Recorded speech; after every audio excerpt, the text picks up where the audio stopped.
Aparte, trastornos de la personalidad es un tema que a mí me gusta mucho porque ustedes como psicólogos y todo especialista en salud mental, eh, no queremos irnos nada más a los trastornos de depresión, ansiedad, etcétera, etcétera, sino también queremos entender de manera global a nuestro paciente, ¿no? Entonces necesitamos comprender la personalidad.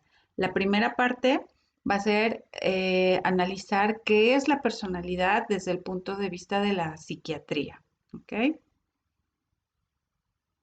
Eh, Perdón. Entonces, bueno, lo primero, y ahí en su apunte, antes de empezar, pónganle pausa y escriban qué idea tienen ustedes de lo que es la personalidad. Antes de empezar, no me hagan trampa, que al cabo lo que quiero que ustedes analicen es como la idea que tienen de lo que es la personalidad antes de que yo les diga qué es. Entonces, pónganle pausa y escriban en su cuaderno.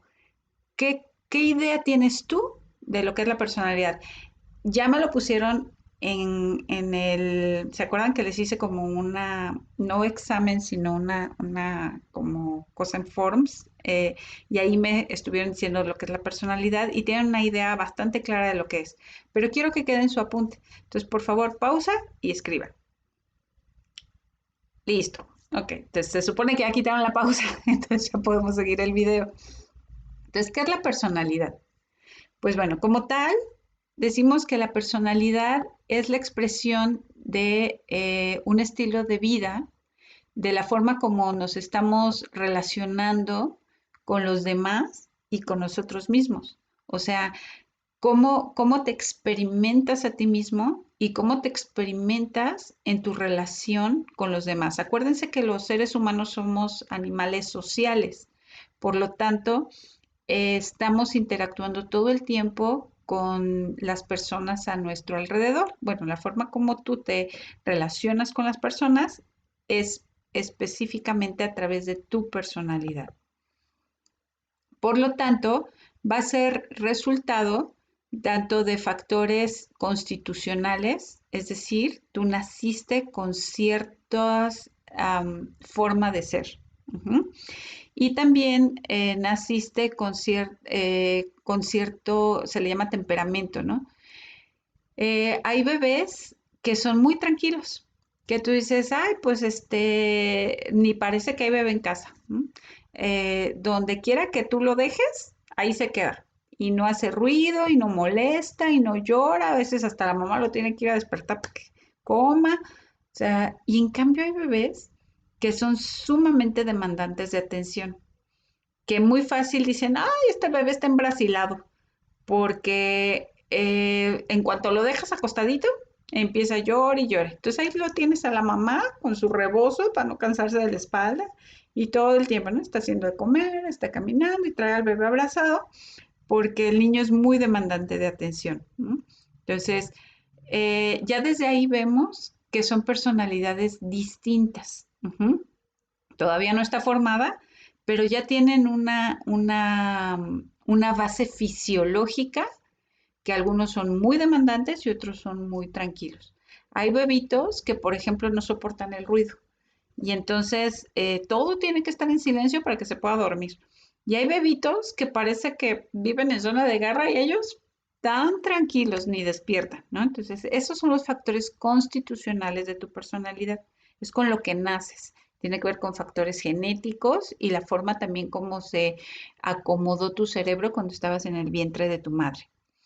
Pero después viene la vida, ¿no? Y vas a tener un montón de experiencias y vas a tener contacto con tu mamá y vas a tener contacto con otras personas y todo eso, todas esas experiencias te van a ir haciendo entender cómo es el mundo y cómo te tienes que relacionar con el mundo.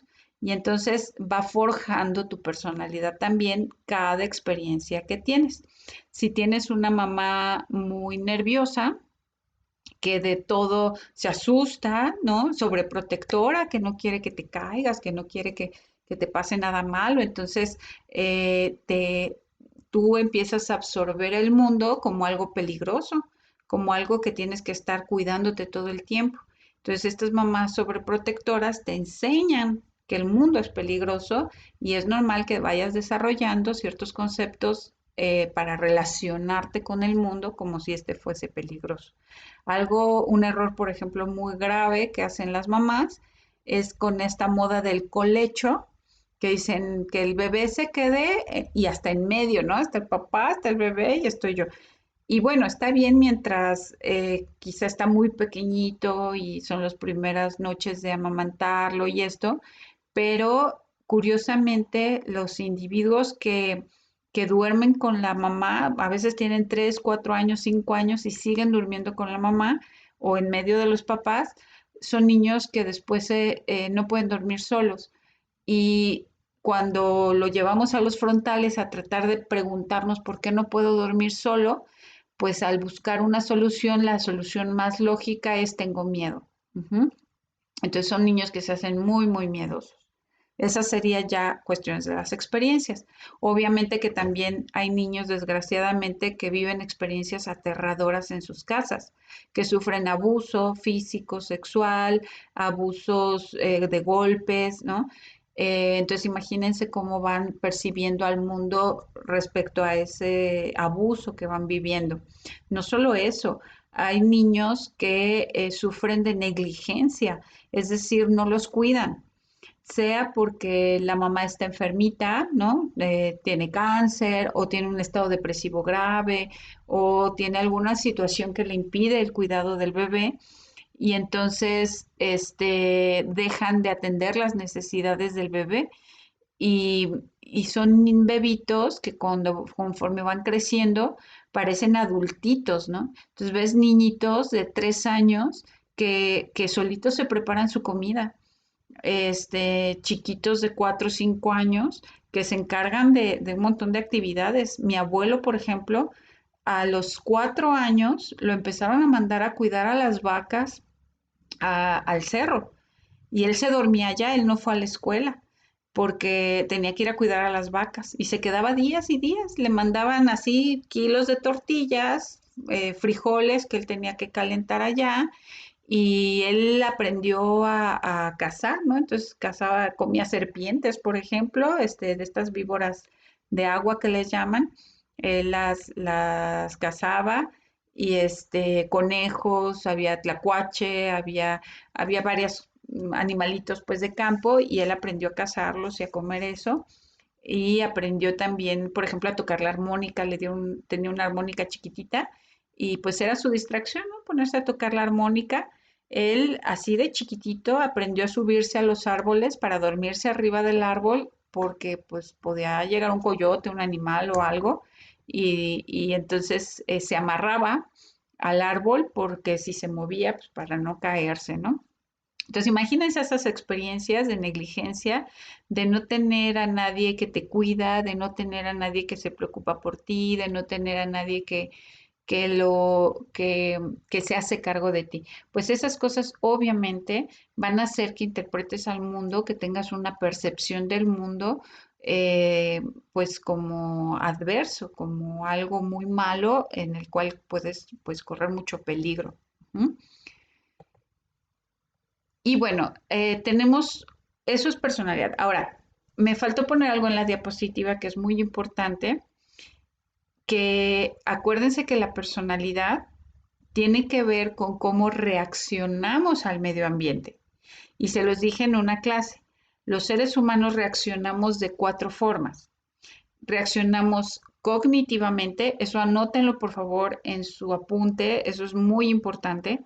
Los seres humanos reaccionamos cognitivamente, es decir, pensamos algo del medio, de nuestra vida, del futuro, de nosotros mismos, pensamos algo de la gente que está a cargo de nosotros, de la gente que nos ama, de la gente a la que amamos. Tenemos pensamientos acerca de eso, ¿no?